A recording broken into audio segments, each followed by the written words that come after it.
Serafín, los temas que vamos escuchando y durante toda la vida son temas atemporales. Sí, de vigencia permanente. Fíjate, esta composición escrita por el año 49 tiene una vigencia actual en su mensaje de Anibeña Ñenainó, Anibeña Icobaí, Tori, Peñambapo. Claro, son llamados de toda de la Paraguay. vida. El tema de Mauricio Cardoso Campos. ¿Cómo se llama? Xocoque que era Goti. Vamos a escucharlo con mucho placer y gusto y prestando atención a la letra.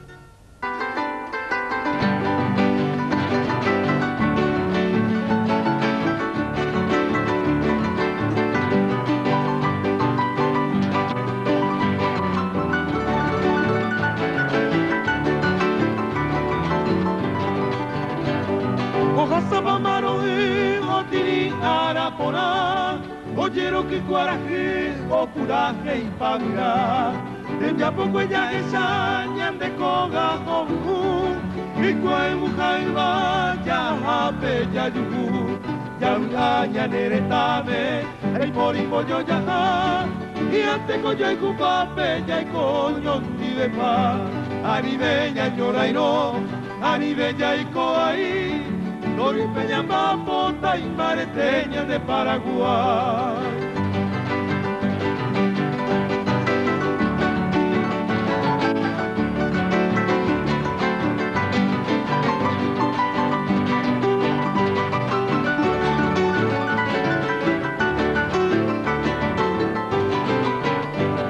Guarajuín Villene, Francia, Don Pero Guaré.